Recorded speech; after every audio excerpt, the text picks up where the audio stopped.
Hello everybody, Connie here. Welcome back to another video, guys. So today we are going to talk about love, and this is a very controversial subject just because of the society and the norm that we live in. And my intention with this video is to share with you my story about how I was able to love myself, but at the same time how it is the bravest thing you can do. And so without further ado, let's get onto this video. Again, disclaimer, I'm not a medical professional. Please seek medical help. Please seek professional help if you need it. So without further ado, okay, let's get into it.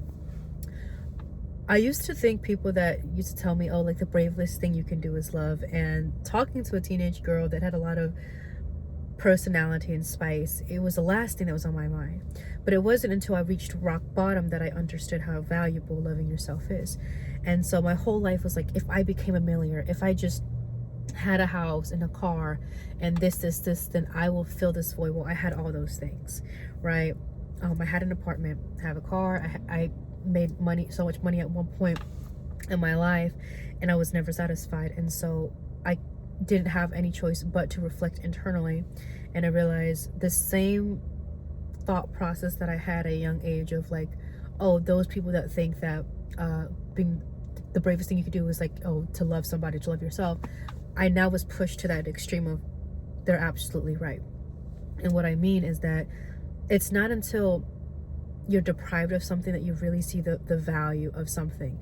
So for me, it's like when the relationships went away, when the finances weren't clicking in, when I realized I had all these things but there was still that void, that feeling, and I didn't know how to exactly love myself. It was one of those processes where, like, what do you mean? How do I do that? And so it's trusting the universe, it's trusting God to guide you. And that was really from age 19 up until 24. It's 5 years of intense work.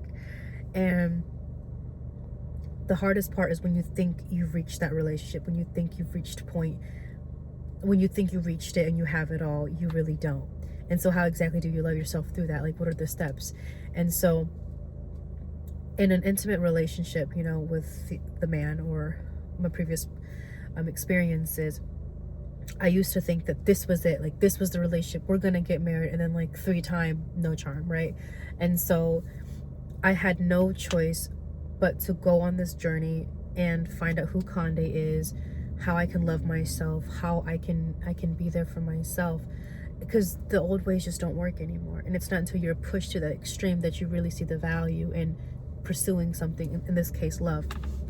And the other day, you know, there was so much inflammation and triggers, and I was like, why am I crying? And I just kept crying and crying and crying out. Guys, I had an amazing perfect day, and all of a sudden it just hits like that. Like, I'm like, what is going on? Why do I feel like these tears aren't just my own? And so when you're healing trauma, you're actually releasing the lineage from all the previous hundreds of years that your ancestors have experienced that, which is why they call it a soul cry. It just feels like, because everyone is connected, it almost just feels like you are not just your own tears, but the accumulation of what should have been felt, which is why loving yourself can feel so heavy, which is why a lot of people don't want to heal or reflect, because the pain that you feel while you do like a soul deep cry or a reflection, you realize you made a mistake or someone has hurt you and you forgive them,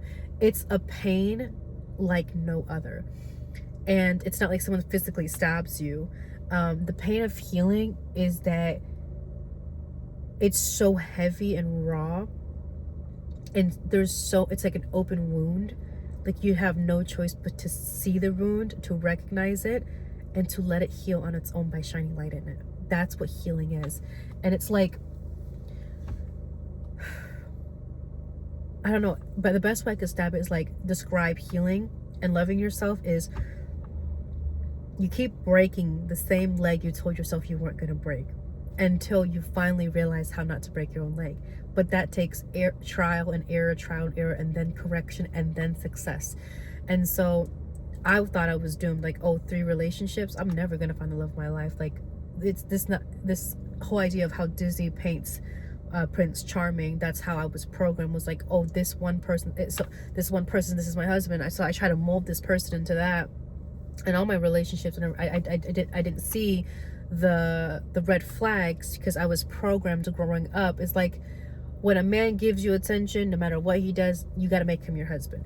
And so I went with this innocence, and it had been taken from me, and in trying to tap into the innocence, to knowing that that reality can exist.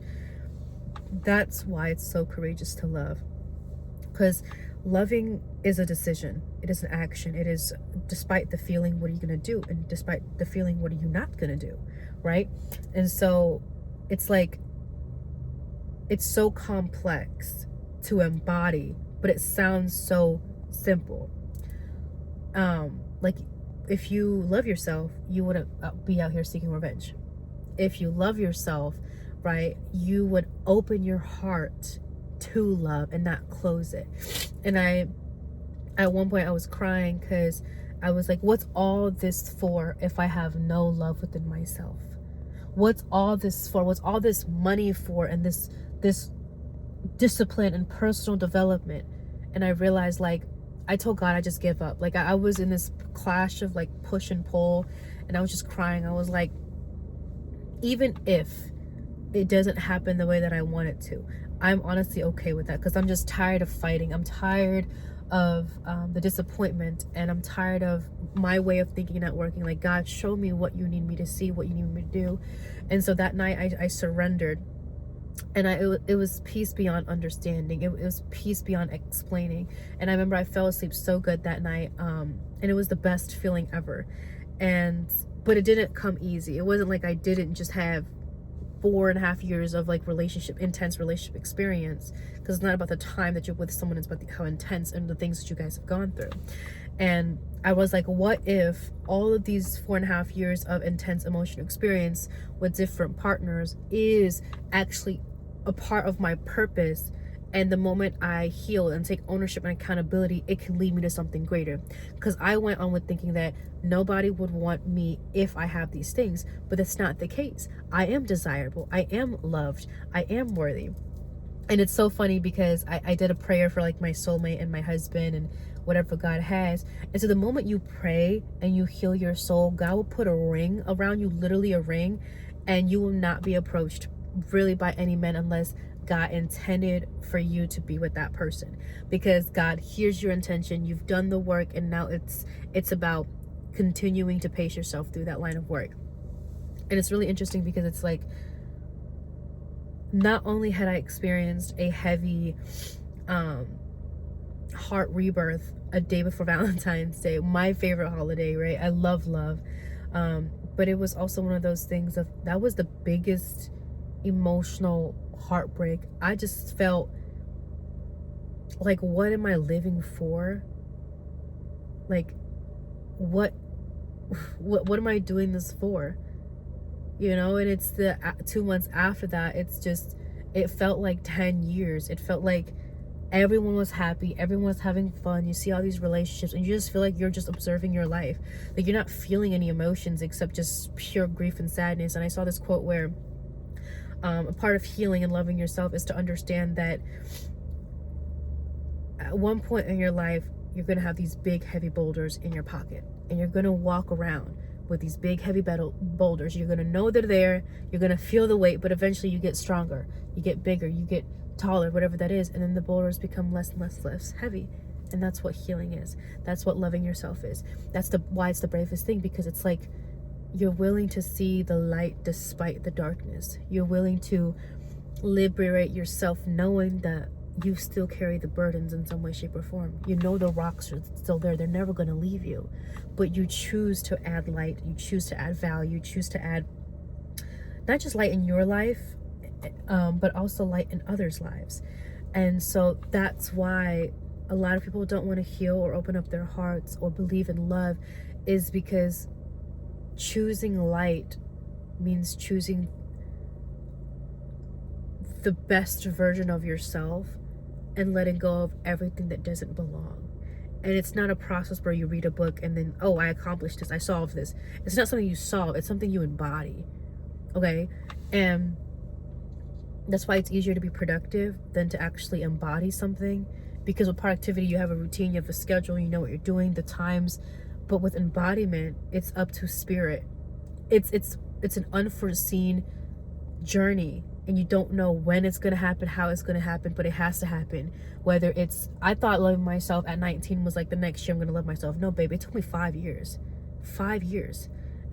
You know, and I deserve the best life possible because I had no idea what that looked like, but I was willing to journey through it anyway, despite the rocks and the heavy boulders that I carry.